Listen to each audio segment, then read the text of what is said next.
Ruin Knights. With BT23, one Royal Knight caught my eye that I wanted to make for this particular video, because Dynasmon can do quite a bit of hilarious things.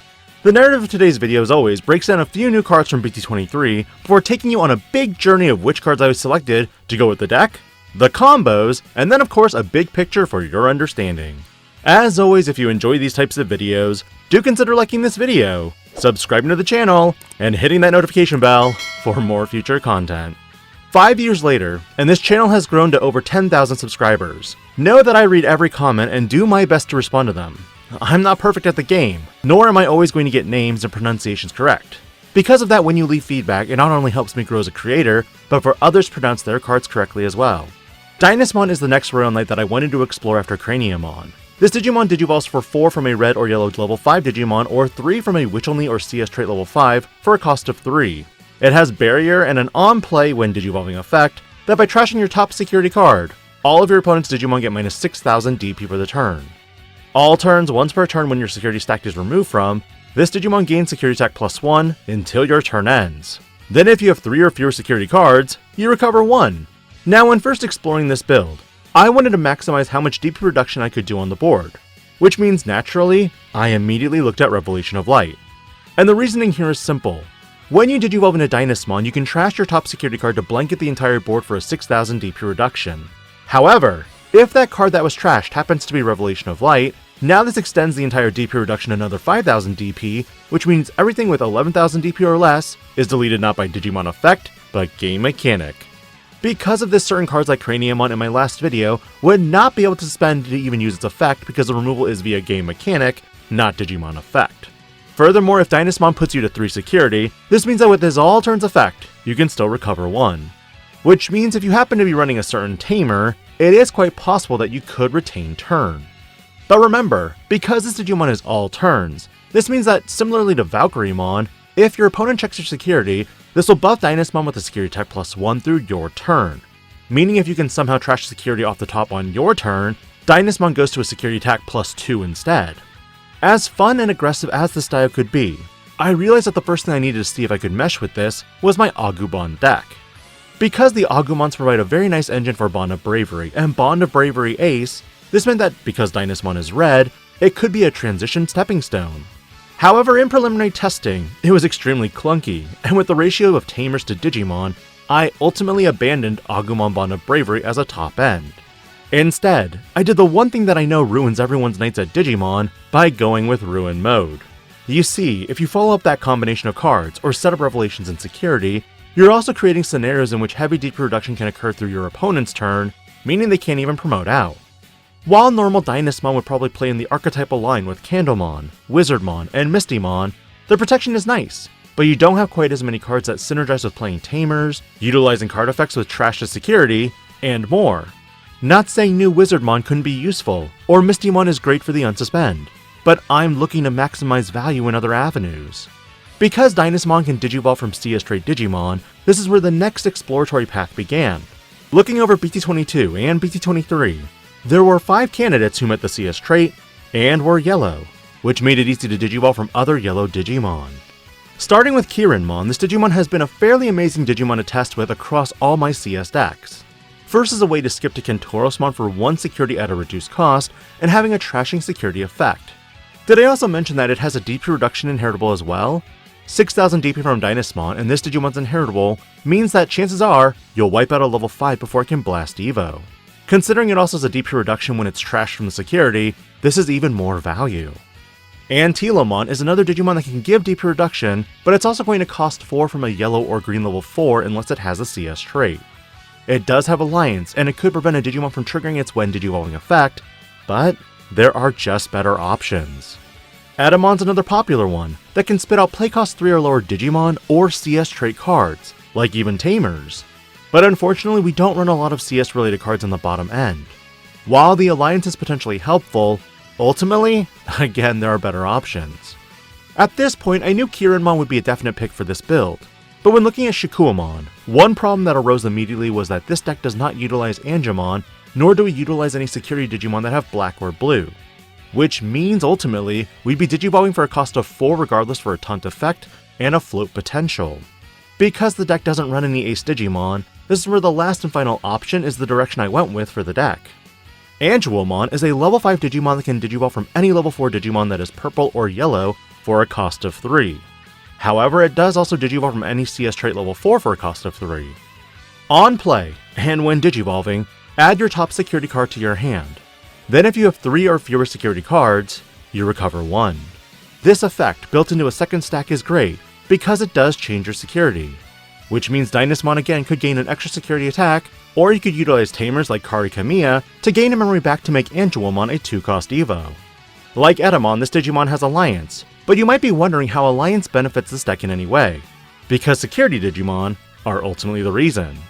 One thing I take major offense with Dynasmon's canon line is that outside of the new Wizardmon, there's not a single Digimon that gains benefits from being trashed in security.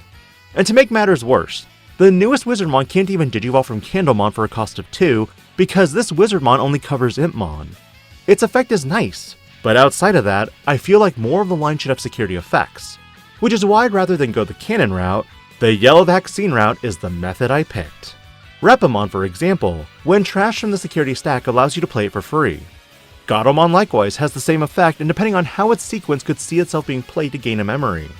Keep in mind, this effect is on all turns.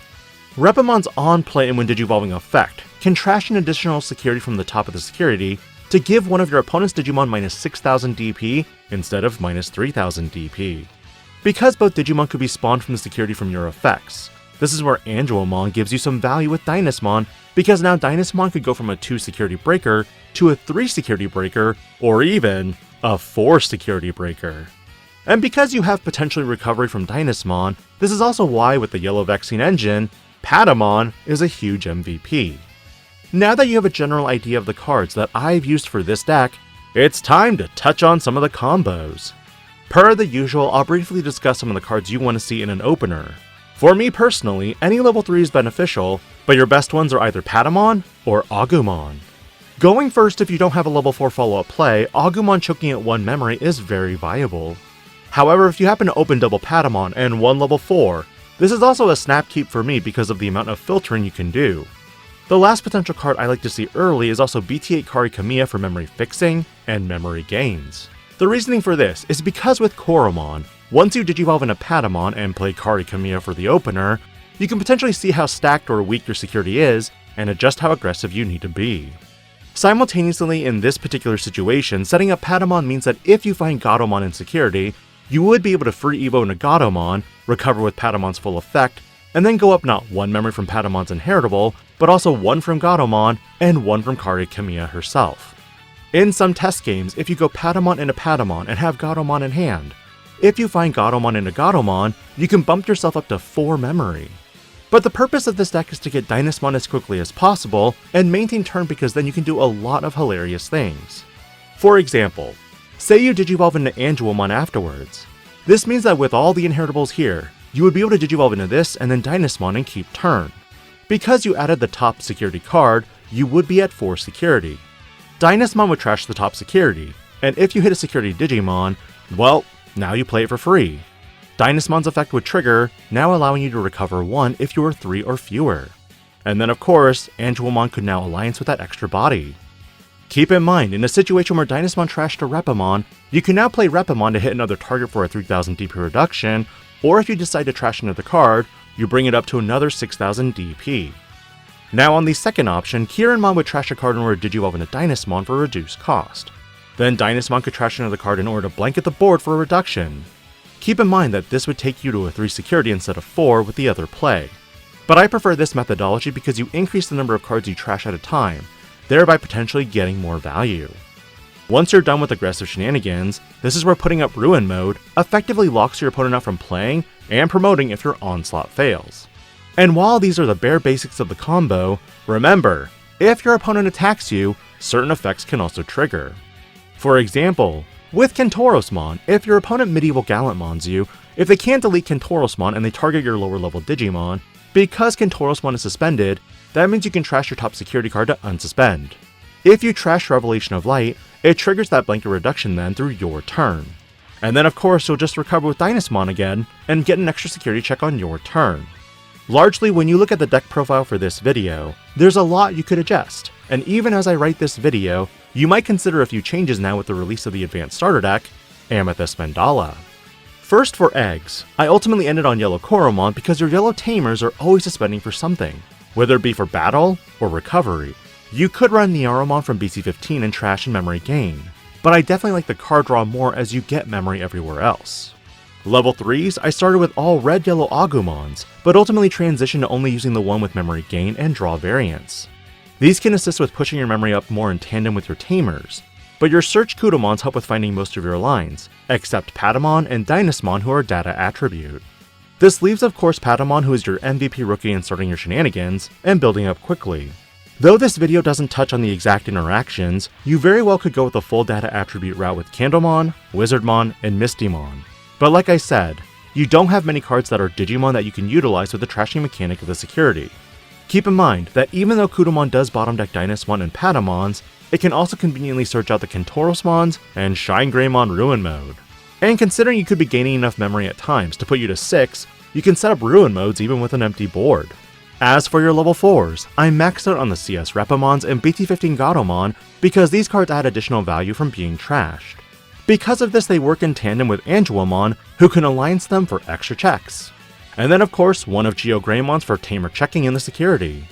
Your level 5s largely lean more on Kirinmon for the cheat up, while with Angemon, it's your secondary. But if you so choose, you very well could eliminate the Gatomons previously mentioned in favor of Angemon for more draw power and a way of DNA crossing into Shikuamon. Dynasmon ultimately was my level 6 for the build due to the aggressive nature, but Kentorosmon felt really good being able to play for 6 once my tamers hit the board, or Patamon and Gatomon triggers put me to 6, assuming both me and the opponent both have 6 or fewer security.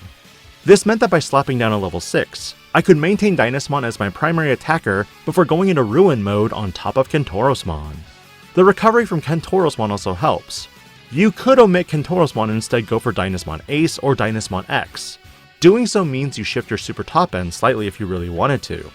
However, I'm a big fan of DP reduction since it's a game mechanic deletion, and there are also a very limited number of ways to protect from it, which is why I went with Shine Greymon Ruin mode. However, if you do shift the build from DP reduction to security aggro, Omnimon X is also a viable solution. Option-wise, I tested with 4 Revelation of Lights right out of the get-go. These can also find your level 3s and 4s, and play them before slapping itself onto the security at the top. I've really liked this interaction, because you can not only play Repamon, but Repamon could trash that top card, and then blanket the board for a 5000 DP reduction. Because Repamon trashed a card, this means that the target is going to be an 11,000 DP reduction, which means for the most part, a lot of level 6s get wiped out. Dragon's Roar is currently the card in question on whether I want to switch it out right now. It can be used while you have a red-yellow card in play like Agumon or Geo Greymon, but surprisingly, Patamon also meets the conditions being a data attribute. The pro about this is that you can give a 6000 DP reduction to your opponent's Digimon until the end of their turn, by trashing your top security card. And then if they decide to attack into security anyway, or the card is trashed, you delete a Digimon with 6000 DP or less. And if you have 0 security cards, you recover 1. However, with the release of Amethyst Mandala, the namesake option card also might be consideration because you don't have to trash security to do the DP reduction. I need to test with this one, but it's the only other consideration I had outside of 1 copy of Yellow Scramble. Then finally for Tamers, it's 4 copies of Tai Kamiya and Kari Kamiya for a Tamer that suspends consistently for the draw power of Koromon and Agumon, and 2 copies of BT8 Kari Kamiya for memory fixing and extra memory when I recover. You could run the BT15 Kari Kamiya for a better interaction when security is trashed, and if you lean more into Kentorosmon as your boss monster, Richard Sampson is another option. Overall in testing, this deck is an absolute menace to contend with, but at times RNG can be unkind to your mulligans, and you may brick twice in succession. In all of my test games so far, I've only ever truly bricked twice, and it was an uphill battle. But on average, the setup in a Dynasmon is cheap, and becomes a threat that my opponent has to deal with. What are your thoughts on Ruin Knights? And depending on the meta, would you play Dynasmon as a mid-range control build, or do you think the cannon line with protection is more worthwhile? Let me know your thoughts, because this week I hope to explore more with some new discussions about game design, maybe some gameplay, and more. But most of all, thank you so much again for all of your support. This is DIGI-PANDA, logging out.